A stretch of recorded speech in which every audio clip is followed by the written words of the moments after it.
All right. I got my friend Hannah from the coaching. Well, was it like Coach with Cannabis? I forgot what Ryan called it. Coaching with cannabis, yeah. Coaching with Cannabis.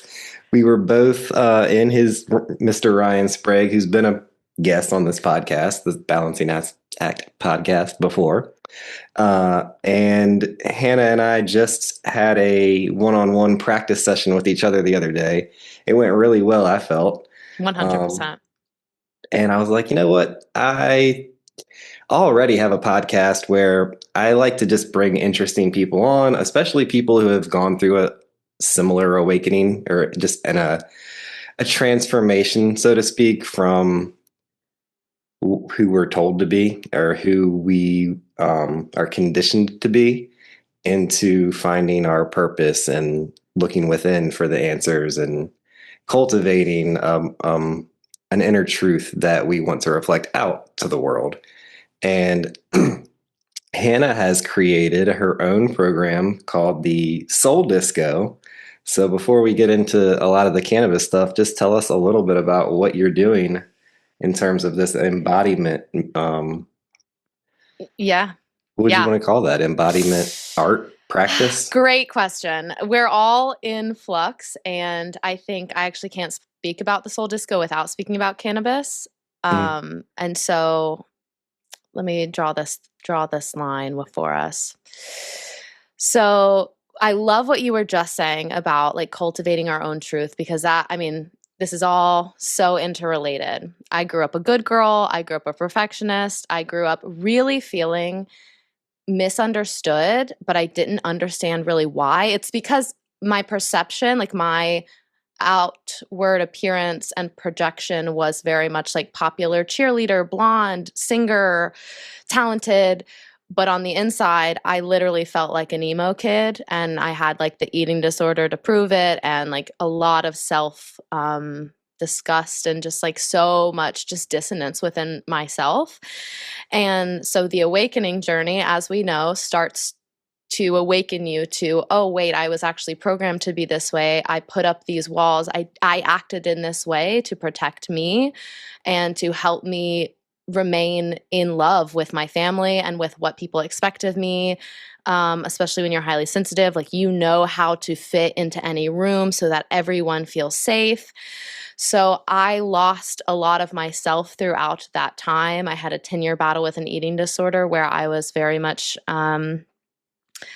dealing with the trauma of self-abandonment is kind of what I've whittled this down to.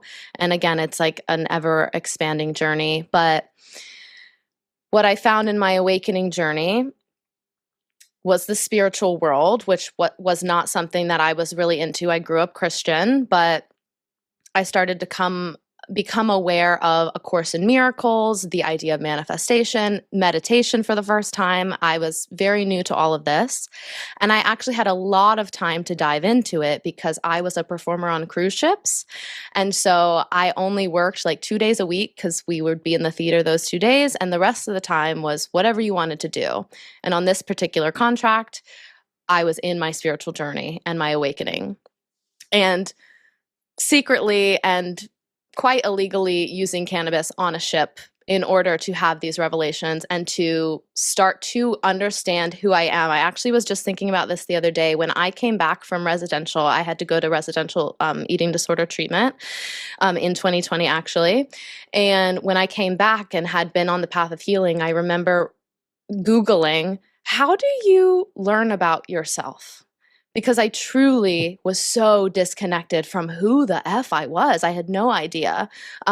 Because for context, I mean, like 99% of my brain space was revolved around this eating disorder at the time. That's why I had to go and get like really intensive care.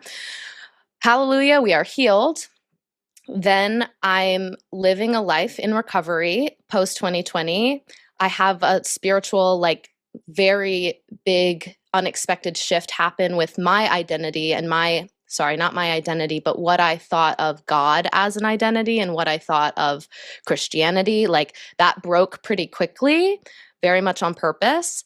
But that led me down the journey. And what I realized in my spiritual journey was that I was still functioning from the same nervous system that my eating disorder lived in. So I call it the problem frequency. I realized that even though my life was getting really good, I no longer was in hiding and in shame and self-mutilation every day.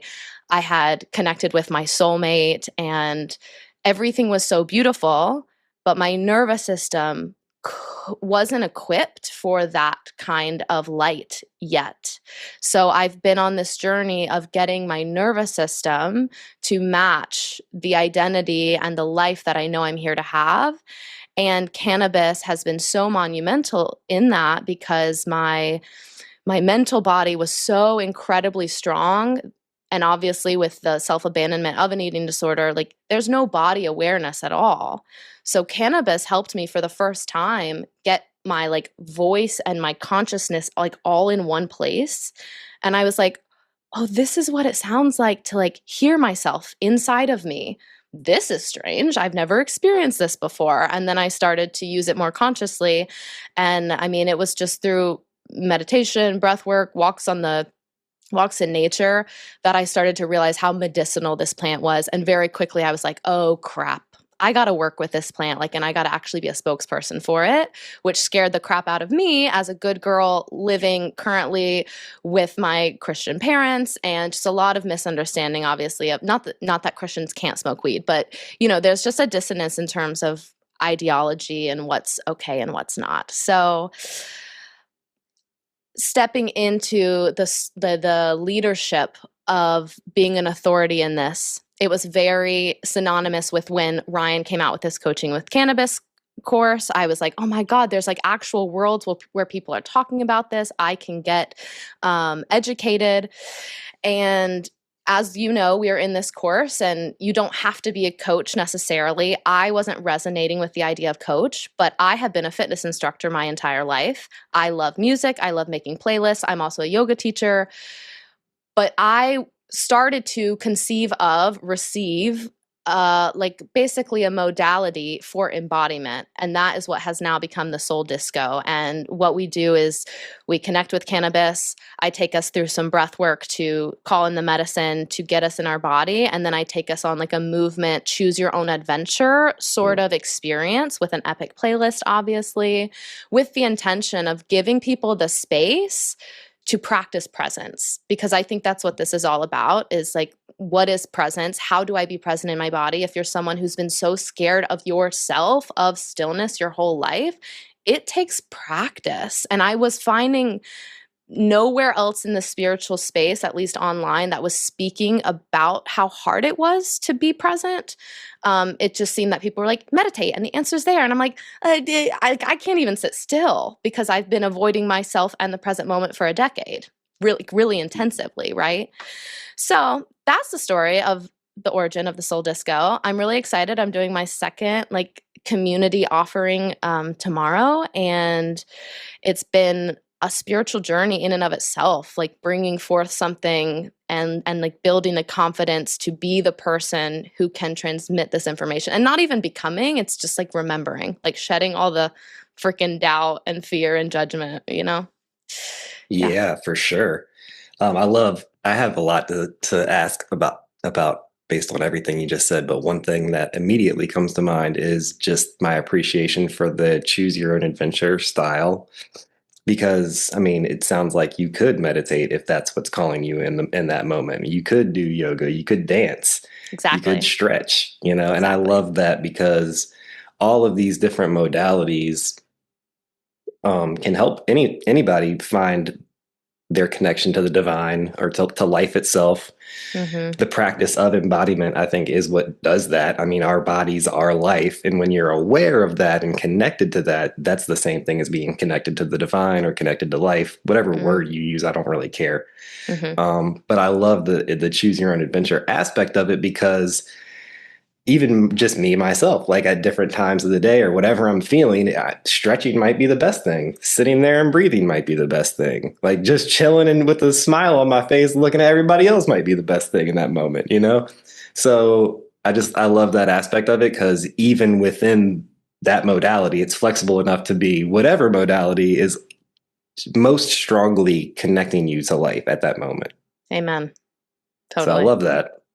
I also wanted to back up a little bit in terms of the story itself. Yeah. Um, I wasn't cheerleader, but I was a goody two shoes myself, and I didn't smoke really at all. Even though my parents weren't super like don't smoke weed or don't do drugs, they were just kind of like it was almost like they just let this like society kind of determine how I was going to view that. Like they taught me about alcohol, and they were like pretty open with allowing me to drink as long as I didn't drive. They just didn't talk about cannabis. They weren't against it. They did it, but they did it behind my back, which is why, and they weren't Whoa. like stoners, you know what I'm saying? They just did it occasionally, which is why they didn't want to talk about it because they felt like they would be, hypocrites, but they didn't want to like encourage it either. So I just say all of that because it was college well, the summer between my high school senior year and college freshman year, I started to awaken, but without cannabis. But that initial awakening, which was like documentaries and information based, Mm-hmm. um, opened my mind to the idea that, hey, maybe I've been lied to about this as well. And then when I finally used cannabis, as I told you in our one-on-one practice session, like that was a truth serum for me. It was like, oh, Mm-hmm. we've been lied to about way more than just banking and 9/11 and religion. Like we've been lied to about everything. Amen. um, so I just say all that because were you in that same boat where did you try it in high school or were you out of high school by the time you tried it? Okay. Yeah, no, I was goody two shoes all throughout high school, and I was very much like a dare program child, and I was just like, no, drugs are bad. And I knew people in high school that would smoke and definitely had a perception of judgment around them. And then my first boyfriend ever, which was my freshman year of college, after I had like fallen for him, I found out he was a stoner and was like making edibles with his mom, and I was like, oh God. And then, I mean, it turns out that that relationship was a little bit emotionally abusive. So the weed helped. um, but it was a very interesting introduction. And I think it's a little comical when you look at like the grand scheme of your life and you're like, it's so interesting how all these pieces were put in place for me to be open enough to it and skeptical enough and need a break from it and like totally redefine my relationship to it. Um, yeah, I so similarly like wasn't interested in it at all, and then it Was wasn't it until much later that I was like, no, this stuff is magical. And then it was through probably Ryan. I mean, I was I was cl- I was veiled to how much corruption is here for sure, and obviously that is the awakening for everyone. Potentially that's a part of it, but I am now like it's just crazy once you understand the facts of like what actually went down and you're like not believing an old story that someone just fed to you in when you were elementary school and you didn't know any better. They literally programmed your beliefs. It's Mhm. crazy. Yeah, yeah, for sure. So was this cruise ship like during college or was this after college? When did the cruise ship happen? Yeah, so I went to college near my hometown. Um, And then I moved to New York City to be a musical theater performer. And my first gig that I got was a cruise ship. They would do like the Broadway musicals on the cruise ships at the time. And so it was a very like kind of it was a great first job and really good money. Obviously, you're not paying rent. I get to travel the world. It was like combining my two favorite things, traveling the world and performing. It was amazing. So that was all post college. And that's what I did on and off for about 6 years with the COVID break in there. But for half of my contracts, I had the eating disorder. Then I went through recovery, and COVID gave me the time to really make sure I was good. And then I went back and did 3 more contracts before I packed it up this past last year. Gotcha. And was there like were you smoking throughout college or did you stop smoking and then when you picked it back up on the cruise ship or what was that Yeah, relationship with so cannabis? I stopped.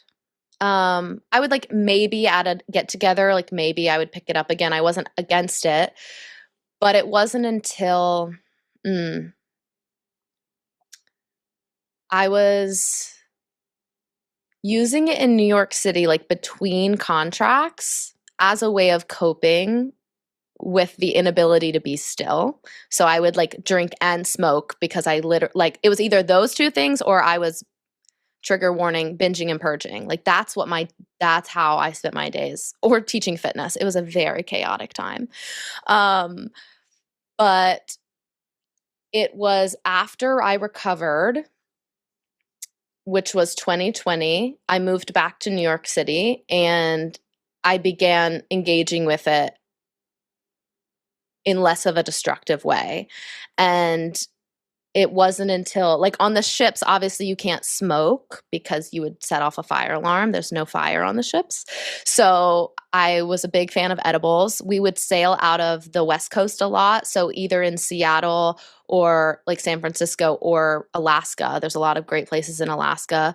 We could stock up on edibles, like little great capsules. It was really amazing. Very scary to be breaking the rules so blatantly, but at that point I was so adamant about like these rules are archaic and we let so much else go, and like you can function and like do those things, but I can't do this thing that actually makes me feel more like myself and like closer to God.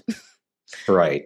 No, I mean, that was definitely one of the immediate revelations during my truth serum experience. It was just like, don't think the rules are really set up to like optimize the human experience. You know what I mean? Like, I think I'm just going to do what I feel is right in my heart rather than following some arbitrary rules that at the time I was like, they're horrible rules by bad people. Now I'm like, I don't even know how to describe the people that are making these rules. They are clearly not following them. It's just absolute backwardsness, upside down stuff.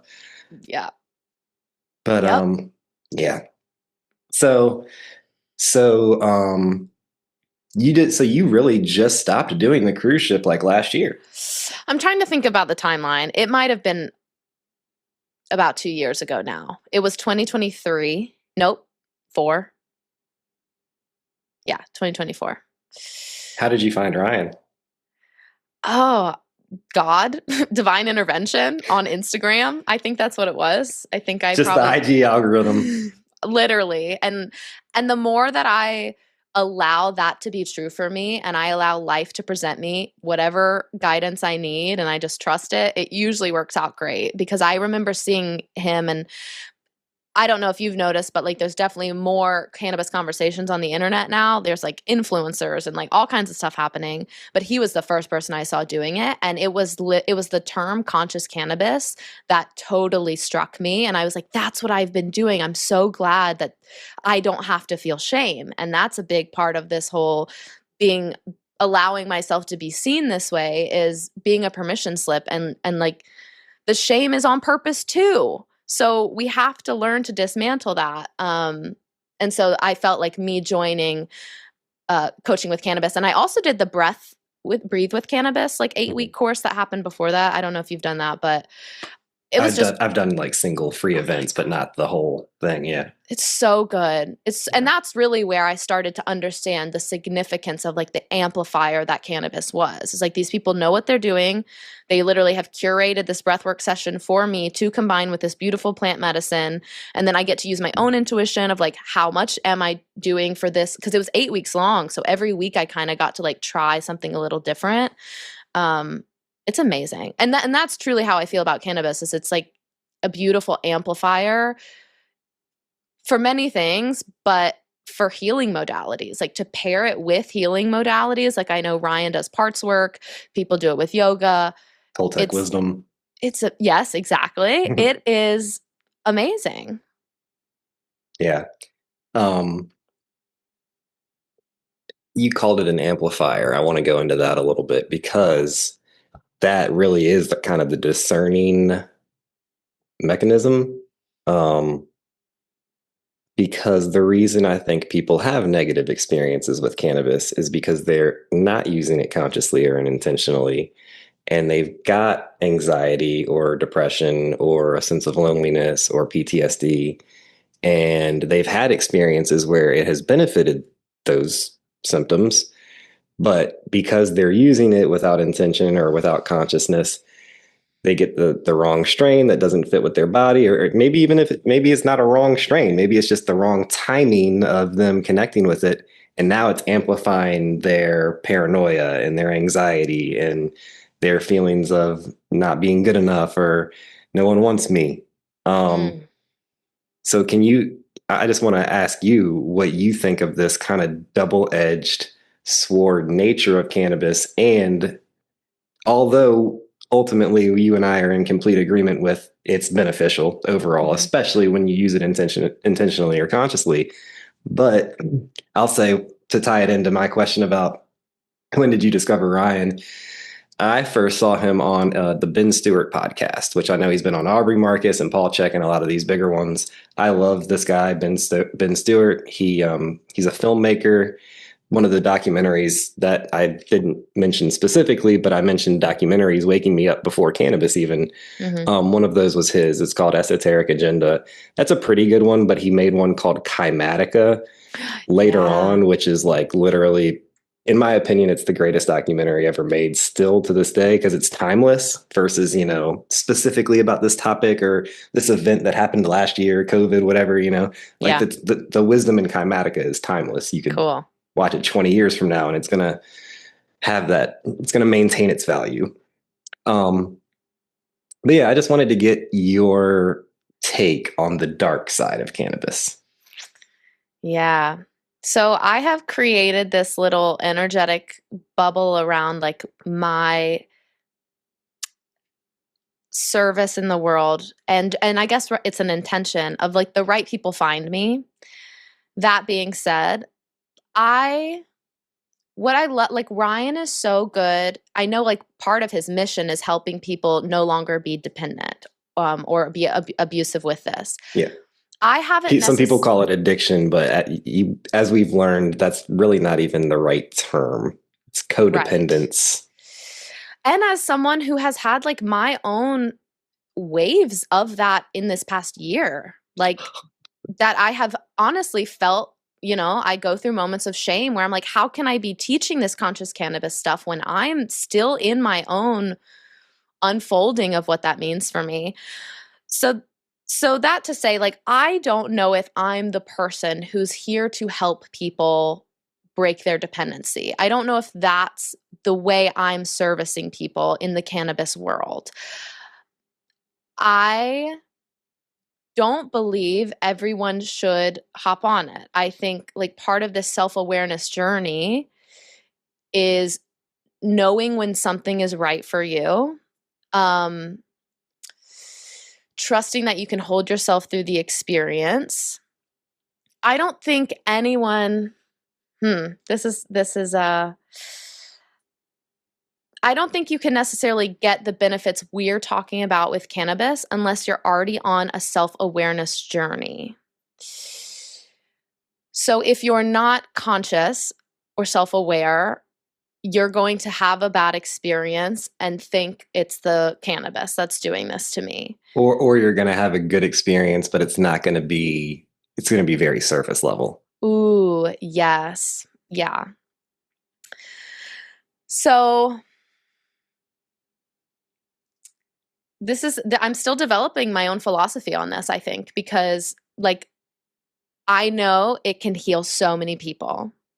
And I think there is a gap, or it's just like a section of the journey where potentially there's more inner work that needs to be done before you start working with a plant that's going to amplify what's already going inside. Like if you're already numbing every second of every day, you're already out of touch with your emotions. Um, I just there's a lot of potential for what the medicine wants to do with you, and we both know like the plant is a conscious being, and so it's offering you an experience that God, it all knows you can handle.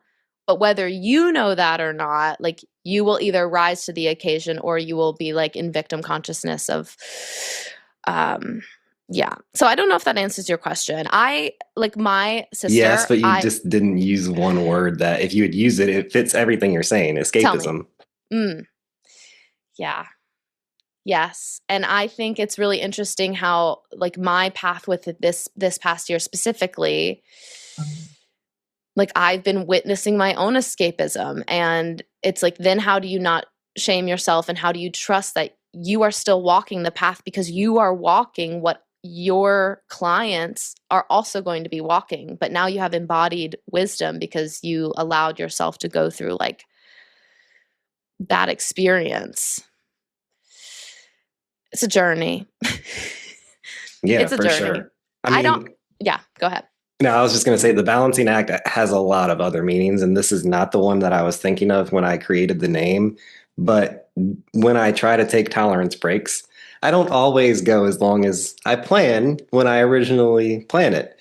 But what I will do is I'll make sure, because I'll tie this into another story. When I first saw Ryan on the Ben Stewart podcast, as you were talking about his goal, especially when he first started this journey, was helping people break addictive patterns, codependency, as he would call it. And I think the reason that we prefer the term codependency over addiction is about like addicting to a substance. And this is a living being that you're connecting with, and seeing it that way already starts to shift things a little bit mentally and emotionally and spiritually. Um, but when I first saw Ryan, I was a little bit turned off because I was connecting every day, and I loved it. But as I was watching the episode and listening to him, he just kept emphasizing intentional use. And although I was using it daily, I knew already that I got way more out of it when I sat down, took a breath, thought about what I wanted to get out of the experience before I actually connected. Just being conscious on any level. It doesn't have to be a set way every time, right? But just checking in with yourself before you connect. Why am I doing this? What am I looking to get out of it? Even just that quick moment of just checking with yourself, I would get so much more out of it. Even smoking 5, 6 times a day, the 3 or 4 times that I checked in with myself before I connected, way more benefit. The 2 or 3 times where I just picked up my bowl from earlier, wasn't thinking about it, and just lit it right back up. Now the cannabis is telling me, yo, you need to chill. Yes. And when it comes to this like tolerance break or how often should we really use, I really think that's a personal thing. And it's a conversation that you're having with that living spirit, with Mary Jane. And I've gotten to the point now where it's like, if I go to take a tolerance break, say I want to do it for 3 days, if by the end of the first day I feel like there's nothing pinging me to, oh, you should smoke now, then go to the second day. During the day, especially when I'm intending to take a tolerance break, no problem. But it's at night where I'm like, okay, is it time to smoke again, or am I good to go another day? Like I didn't smoke today, but I'm going to connect after this podcast because I'm feeling it. I'm like, just us talking about it. It's like, I can feel the cannabis telling me like, you're cool. You did a good job today. You had a productive day. Yes. Like, let's connect tonight. Yes. You know what I mean? Yes. Yes. So it's having that flexibility to, okay, maybe I'm not going to go 72 hours this time, but I'm listening to myself. I'm checking in with myself. I'm being real with myself. So it's okay. But when you don't listen to yourself, when you're, smoking all the time, and then she's telling you like, hey, it'd be nice to have a 24-hour break from you. You know what I mean? Or a 48 Yes. hour or 72 Yes. hour or what. 72 hours for me, if I make it that far, I'm usually at the point where it's like, all right, I'm ready to smoke again. But sometimes it's 24, sometimes it's 48. And during the day, like I said, it's no problem because every time I check in with myself, it's like, I know there's something else I can do in terms of productivity or just something around the house that would benefit my life. But yeah, I just say all of that because it's really just a personal relationship that you develop. And as you mentioned, like you had quit for a while, came back to it. Now you try to take tolerance breaks, still feel like maybe you're a little dependent. But I think that awareness in and of itself does a lot more than just connecting unconsciously or connecting because it's an alcohol substitute or just connecting because I want to get high or like all of that is just not, you're not going to get the benefit that you really want you know? Yeah. No, I'm so glad you said that. That's exactly how I feel too, because yeah, I'm a pretty daily user for sure. And I had a conversation with an intuitive friend at the beginning of the year, and she was like, I I believe her, and it led to what it needed to lead to, but she was like, your higher self is basically saying that the cannabis is keeping your mind a little bit fractured. And I was like, I could see that being true. I'm going to take a 30-day tolerance break. Bold move, Hannah.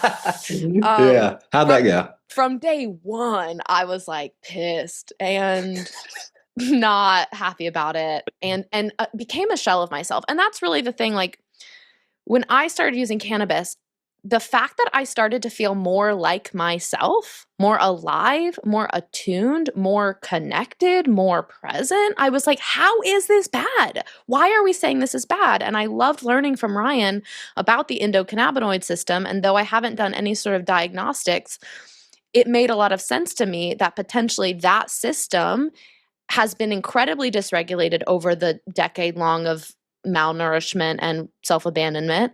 So it makes sense if right now in this time I need to constantly feed myself this medicine. And I think what you're saying about everyone has a personal relationship, I also think the universe is experiencing itself in every iteration. And so there's one perspective on the earth right now that will never connect with cannabis. There's another perspective where they connect with cannabis every single day, all day long. That's their journey.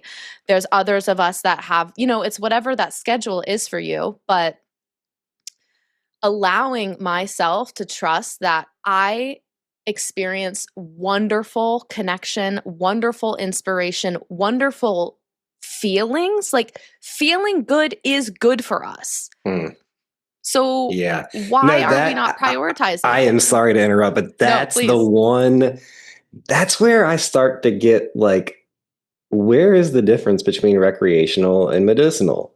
Like, why is it a bad thing to do something that makes you happy? Like joy is the point. Joy is the health. point. Yeah. Yeah, joy is medicinal. um, yeah, I don't understand that distinction at all, really. But I mean, I from a legal standpoint, I guess I kind of get it. But like, if we're being real, I don't get it. No, 100%. Yeah. Have you started growing? No, see, I'm currently living in my parents' home, and my husband and I are really looking forward to having a place of our own because that is a dream of mine for sure. Yeah, it is. It definitely drives home the living being aspect of it.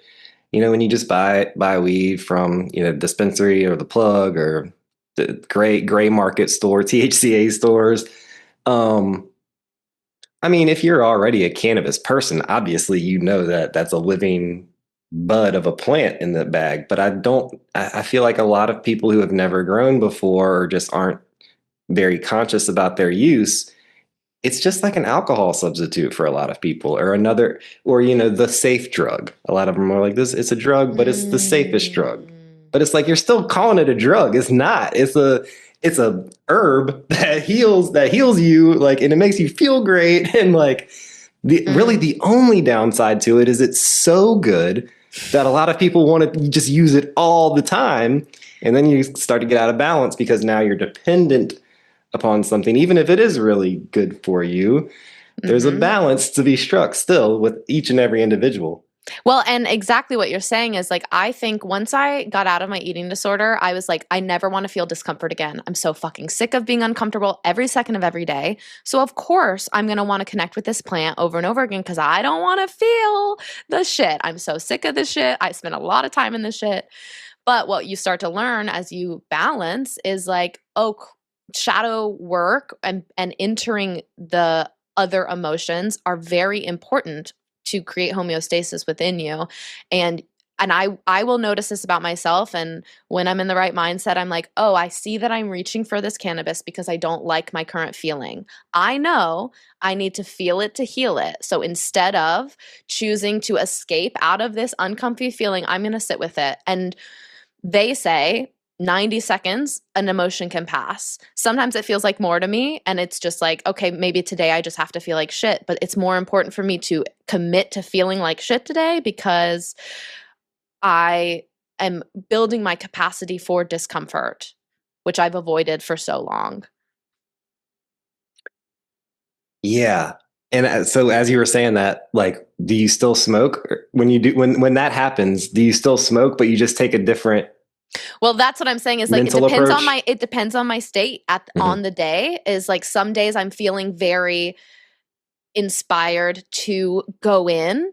Other days I'm not. And like I am Okay. learning Yep. about my own sensitivity and my own human, and like she feels different a lot of times. And so can I just honor what she needs right now rather than like berating myself for No, choosing to go for it that's instead of perfect. not.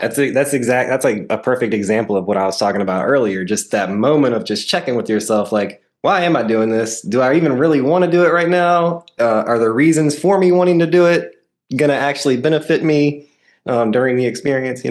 Yeah. Um, yeah. No, that's perfect. That's a great example of that.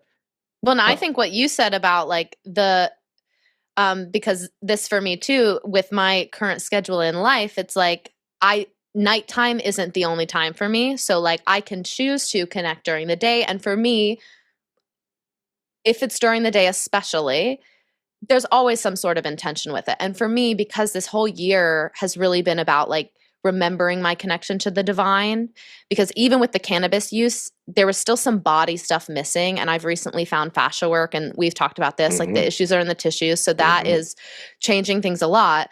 But for this a lot of this past year, it's like I knew I was connecting because I wanted to feel closer to the divine. Because in my day to day, I was really struggling with like getting my human convinced about all of this, and so I wanted to just like zap in, drop in, and know, and remember what I know. But what you said about like, is there something more productive I could be doing right now? I think that's a really good thing.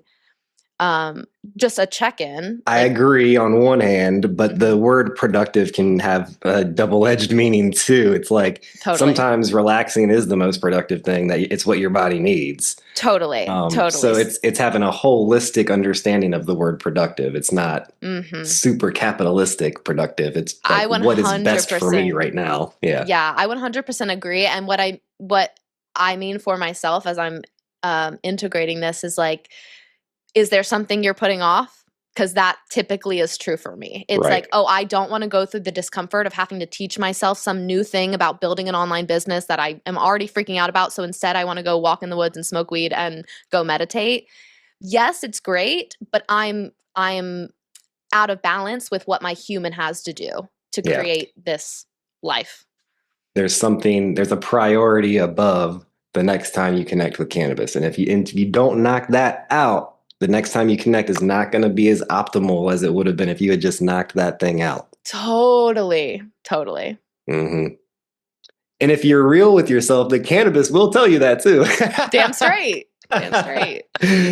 Oh man, I am curious if you've ever tried like magic mushrooms or cactus. Oh yeah. Well, I have a lot of desire to work with different plant medicines. I have worked with mushrooms a couple times, and um I have a desire to pick up microdosing again, just especially like the more I've learned about the default mode network and how impacted mine was with the eating disorder of like incredibly maladaptive thoughts that are still running.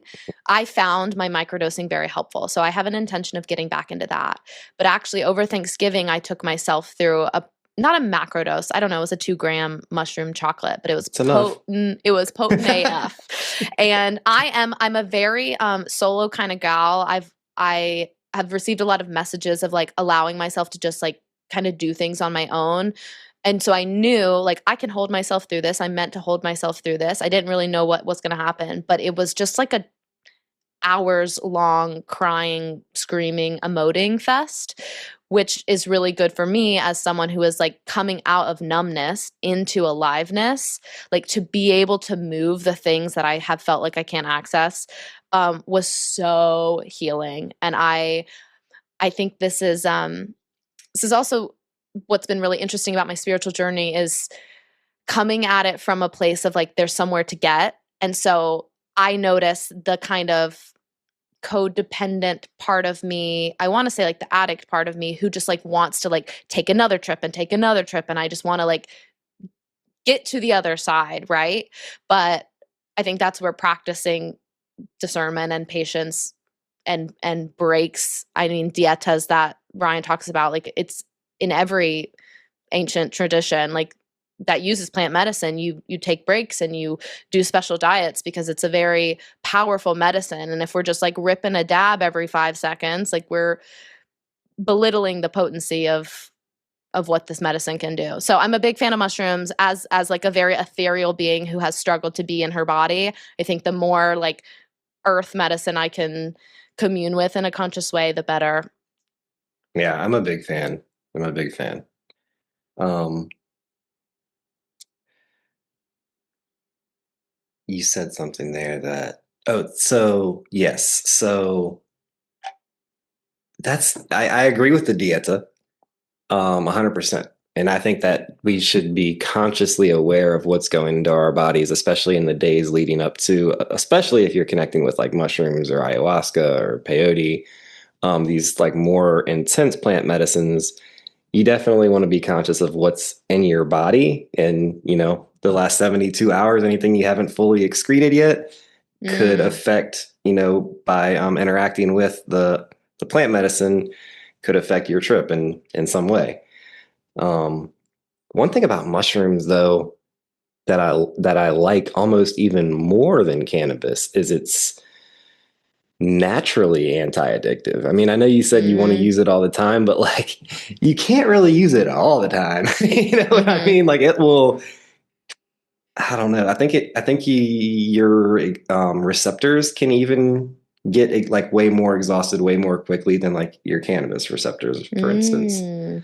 Um, because I know I took mushrooms back to back days one time, and the second day was like muted, like Mm. less than half as potent. It was just because it was like my body was telling me in my mind, my spirit was like, you're still tripping. Like you weren't able to like add on to that because you hadn't like processed what you already went through. So now it's just like a continuation, and you're still tired even though you got to sleep. Like I don't know. Whoa. The more I've tripped on any plant medicine, the more I get the message that life is a trip. Dude, and that's exactly what I was going to say. Like, life is psychedelic in and of itself. And Hmm. what I was just speaking about, my mushroom trip over Thanksgiving, that was the most active of a plant medicine experience that I had ever had. My experiences prior with plant medicine, like, I did mushrooms in Amsterdam, I went on a mushroom retreat. I've tried them with friends. I've never had like the experience that I thought I was supposed to have. And so they all felt quite dull or just not what I anticipated, and I think your consciousness is always being prepared and like you are being initiated to handle more information. So I needed to, like, the first time I took mushrooms in Amsterdam, I was there on my honeymoon. It was we got to Amsterdam, it was the last stop on the honeymoon, and I was like, I think I need to stay some extra days. I just knew. And I knew my husband needed to leave and I needed to stay and I needed to do a big mushroom trip by myself. And I did. And it was not a very visual experience, but for hours, I felt the coziest within my cells I had ever felt in my life. And it really felt like the mushrooms were literally just upgrading my cells because we had been through so much. They just needed to come in and start doing the work under the conscious awareness. And that has been a huge part of my spiritual journey, is surrendering to, like, you might not see the visions. You might not know what's going on. You just have to trust that what's happening under the surface is all conspiring in your favor, and Mm. you just keep what you have conscious awareness of like clear and clean and as self-loving as possible. You hit the nail so on the head there. I don't really have anything else to add or Well, anything. That was I read perfect. the book that you recommended, The Mastery of Love. I just finished it yesterday, and Mm. it truly is, it's crazy that this whole thing really is pointing back to self-love. Like, Yep. that's really what it is. Yeah. Yeah, no doubt. I mean, in my worldview, God is love. And Mm-hmm. so like gratitude is the number one feeling, which is connected to love. But like to me, when I think about this, just from like I guess a mythical or like religious, even borderline religious standpoint, it's like hate or any fear-based emotion would have already destroyed itself. So the fact that we exist is proof of a love-based Mm. creator. And I just call it love because I think the word God is corrupted. I am okay with using the word God, but I'm Mm-hmm. aware that it's a corrupted word. So I just prefer the word love. Yeah. And so self-love is kind of like the ultimate level of gratitude. It's like thanking love. Like I love myself because love created me and I am love. So what else is there to do but love myself? You know what I mean? It's like Whoa. it gets to that. Yeah. Well, and I feel like I've been given a very visceral experience of how my I want to say lack of self-love. It's a journey, right? Here's what I'm trying to say. My husband is the greatest man in the world. I met him and it was like, no, he is an angel on earth. He has so much love to give to everyone, but especially me, that my nervous system has really been challenged by how hard it is for me to let that love in, because it's a mirror to how little love for myself I'm letting in. So like for the past couple of years, it's been such an initiation of like, why do I feel like I can't give or receive the same amount as him? And I think it's because I've been on this epic hero's journey of reclaiming self-love. And it had to be as epic and as kind of painful and excruciating as it has been, because I'm going to help people do the same thing. Like we are programmed to not love ourselves. So it is radical and challenging to learn this in Programmed this by time. society. Programmed by Exactly. society, not Exactly. programmed by our DNA. Exactly. No, Yeah. exactly. Our DNA is literally is love. And Mm, so we're just trying to reclaim, and that's like with the highly optimized, like mm. I'm not, and what's so beautiful about the consciousness journey is like you enter, if you want to biohack, great. If you want to go meditate for 40 days, great. Like you can choose your flavor of this spiritual journey for sure. I forgot what I was saying. Sometimes that Ultimately, it connect. happens. No, it happens to me too. But I think what you were saying is ultimately all of that connects back to self-love, Exactly. Exactly. regardless of what modality or flavor you prefer. Yep. Yeah. If you're willing to look in for the answers instead of blaming others for your problems. Ooh, and that is a journey. It's a journey. Yeah. One thing I wanted to just like add to what I said. Mhm. You're great. Yeah, let's hear it. Sometimes like with our community and with people that are already have taken at least that first step toward, and not everything is materialistic. There is a Mhm. metaphysical element to this, whether you want to use the word spiritual or not, intuition, whether you, regardless of what words you prefer to point toward the real truth that's beyond the words anyway. Amen. I do, and I have noticed that love is too strong of a word for people who don't already have self love. Garnett, I am the person you're talking about. Like the journey to, I when people would say I love you to their friends, I was like, I don't like that doesn't resonate with me. I was so closed off from love. And this like heart reawakening like has been excruciating. But I am like here to be a living testament of like love is so powerful because it is the all that is, and like potentially your human has to like get prepared to receive that amount of love, you know? Yeah, yeah, 100%. And so I have discovered, and obviously I don't think this is an objective truth, it's just my experience, that when you are looking to help someone who either has a perception of love that is such that they're not going to be able to obtain it, Mm. or they just kind of they don't realize that love is all encompassing and they have more of a romantic bend to that word, and they think that they're not worthy or that they're not lovable in that sense. The word that seems to be magical to get through to those type of people is respect. Ooh. It's like the most basic, lowest level, like ground floor of love. But it is love. It's not hate. It's not fear.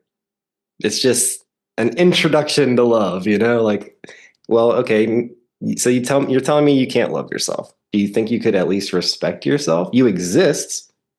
Like, whatever our creator is, even if it's the devil in your mind, like at least that creator respected, what you're made of enough to create you. Do you feel like you could just start with respecting yourself? I think Yeah. most people can go with, like, even people who have a very distorted understanding of love, they can get behind that. Well, and that reminds me of like when I was in eating disorder treatment, you're going on a journey from like self-hate, and self-love is on this spectrum. And we were taught, like there were levels, and I can't name them all now, but like acceptance was our word of like, can you just get to where you accept that your body is as it is? You can work on loving it later, but like we need to stop like hating it, because like we all know there's literally chemicals involved with that sort of belief about yourself. I think accept is actually, I mean, in this context, it's literally the same thing. Totally. Yeah. Yeah, for sure. Let's see. So you're in North Carolina. You mentioned the religious aspect, like your parents were relatively religious. Did you go to church growing up? I did. And it's interesting. I grew up going to church, like did FCA. I don't know if you know what that is, but it's Fellowship of Christian Athletes. I Oh was in yeah. that. From like junior high into high school. Like I did identify as Christian. Um at the same time, I do remember very distinctly, like I'm a singer, so worship music, it would make sense if I really enjoyed it. But I remember from a young age feeling like there was a lack of connection. Like I couldn't feel what we were talking about, and like the raising of the hands, I was like, what are you feeling that's making you raise your hands? I guess I'll raise my hands because people are doing that. Like it never felt authentic. And so it's very curious that I'm now connecting the dots of like, no, I always knew there was something missing in that place. Yeah. Yeah. Um, that's something that I think about sometimes, even though I'm not in the church now and I don't consider myself Christian anymore. I do work for a nonprofit Christian um, organization, like part-time on the side. And the guy who runs it, he's like one of the most, in my opinion, that's what Christians are supposed to be. You know what I mean? Like he's a legitimate human being. He's willing to like talk about tough topics. He's very open. The website is called praxiscircle.com. You can check it out. It's definitely got that Christian flavor to it, but he's asking like worldview questions, philosophy questions. And what he's trying to do is restore the church to a place where it's like people want to go there and we're seeking truth, you know. Unfortunately, I think he's in a very small minority among the larger Christian population.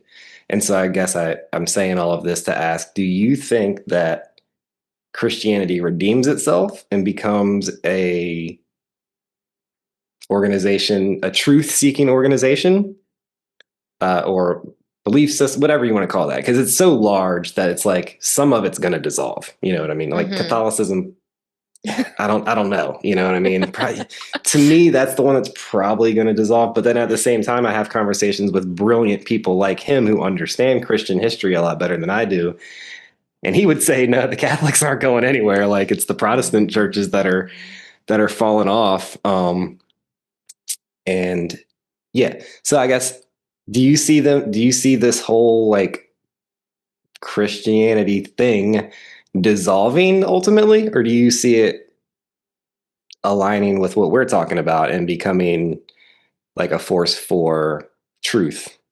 That's a great question. And it's interesting because I've noticed a lot of people kind of crossing the lines of new age spirit, people Mm-hmm. going back, people going forward, and it's Mm-hmm. very curious to me.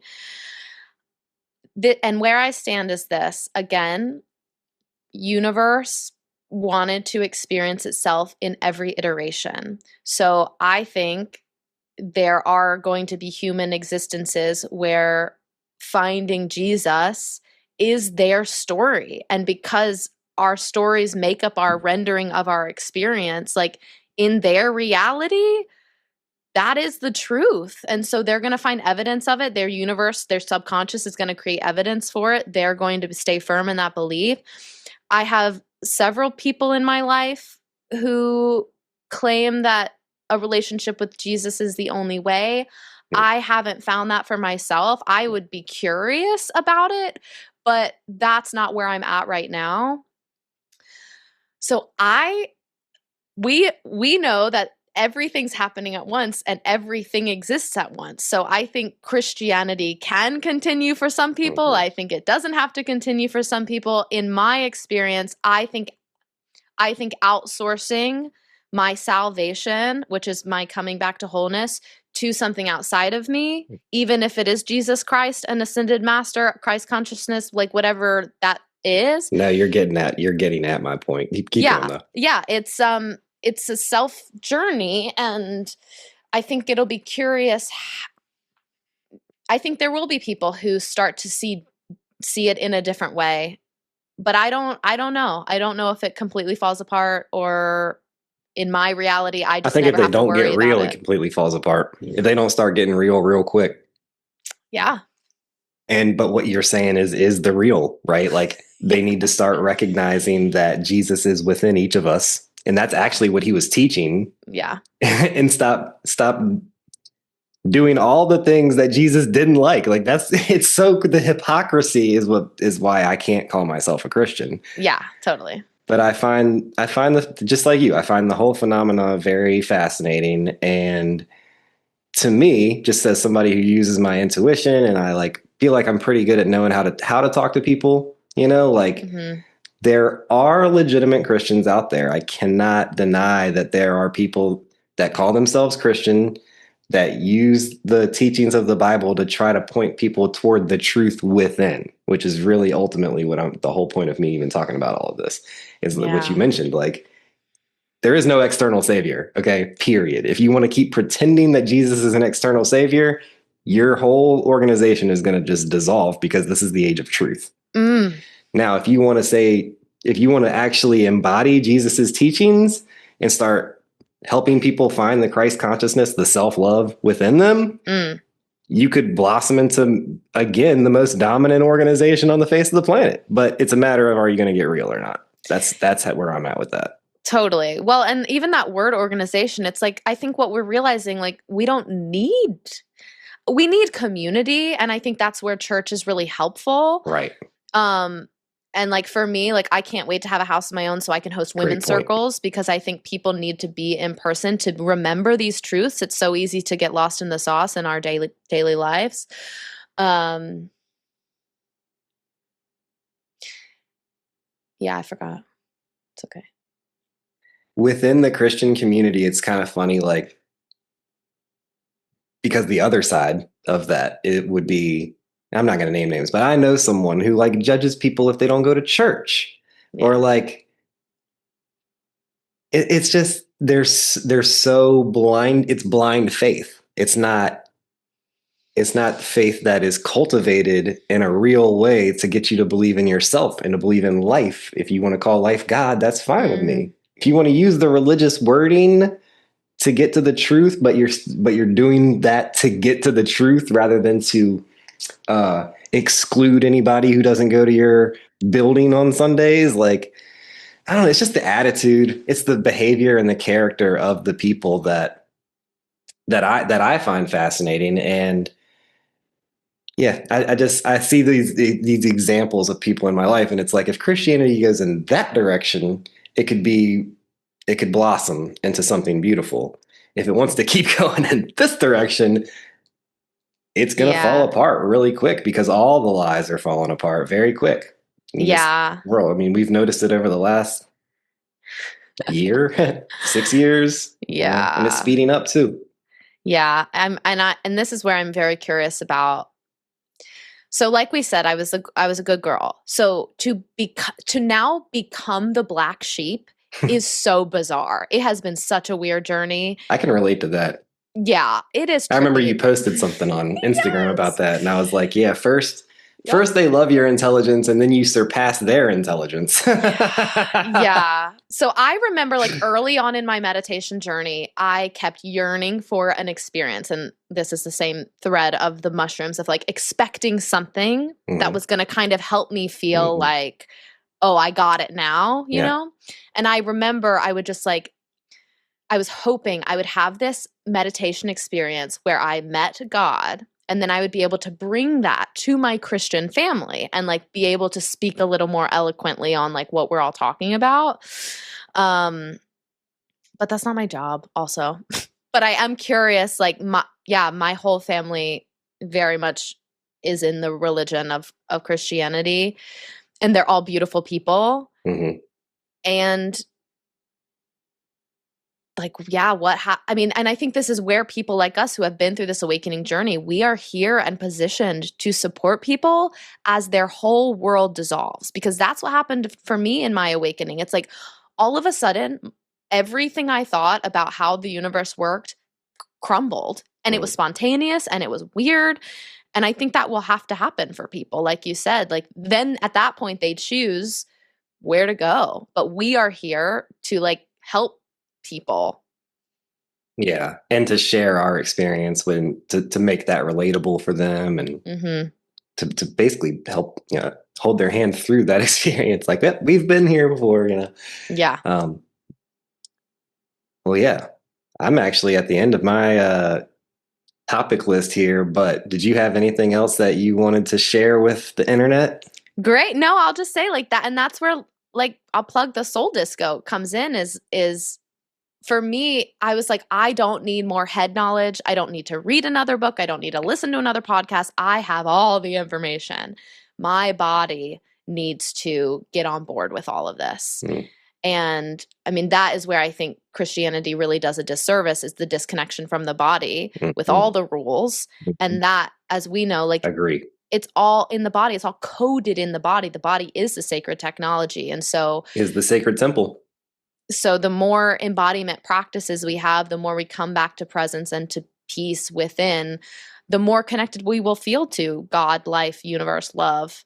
Um, and then I also want to plug your coaching services because working with you was great. And I'm so excited to see what you do. And I think we've got amazing things in store. I appreciate that. I Yeah. appreciate that fully. Um, yeah, it was a wonderful conversation, Hannah. Yeah. I'm sure Thanks we'll so stay in much. touch. Yeah. Sounds good. Thank you for having me. Absolutely. Enjoy your evening. All right. You too. Bye, friend. Listen to the people who have knowledge of the sacred plants. Hear the words of the people who hold the sacraments of peyote, marijuana, the holy mushrooms, and all other plant, animal, and any other thing or way that brings us closer to an experience of oneness. Open your ears to what they have to say and save yourselves from the foolishness of temporal ways. Hemp is a holy and essential plant. Listen to the hemp people. The hemp people will show you the way out of the darkness we have made. Be good to each other. There is enough trouble in the world. Night will always follow day. Prepare while you can and give thanks at the end of the day to the source of all, and you will be free. No greed, no possessions, no fear. Treasure life while you have it. It is as fragile as a piece of pottery. There is no ultimate condemnation. The judgments that we make and execute upon each other are all vain and have no real value in spiritual realms. Amen. Earth is our mother, sky is our father, and all things visible and invisible are as well. Celebrate the gift of life, share it, sustain it while you can. Forgiveness is what we should be busy doing to each other. Love is what we're here for. Sustain it while you can. Forgiveness is what we should be busy doing to each other. Love is what we're here for. We all end up becoming plants. From animal to mineral to vegetable, plants are our teachers and healers. Listen to the plants and let them be your medicine. The directors of petrochemical drug companies are the conspiring men of whom we have been forewarned by the word of wisdom. Herbs of the earth are the only true way to health. We are of the earth and sky. Animals are our friends. They are here to teach us and to help. They are not here to be wantonly destroyed without need. They are truly divine. They have no prejudgment. Only the divine is completely unprejudiced. The way of the divine is the path to freedom. Listen to the medicine people. Cherish what you have at this moment. As long as you are truthful, you will never have a need to look back. Do not be afraid. Death is a door that opens. Do you believe in repenting? What if the kingdom of heaven's within you? Do you think you would enter, huh? What do you know, huh? How do you know truth? From the pit of your soul or just cause somebody told you? Do you think about what you think about? Do you see yourself in the people that you hang around? Keep quiet, let me think aloud. Listen up, wanna break it down. Question your perceptions, I'ma break it down and question your perceptions. Do you ever question your perceptions? Do you ever question it all? Yeah. What if your money was worthless? Then would you know what your worth is and reconsider living with a purpose? How would you determine what work is? Are you seeking what's easy to purchase, or is it deeper than what's on the surface? Do you question your perceptions? Ever so is real, huh?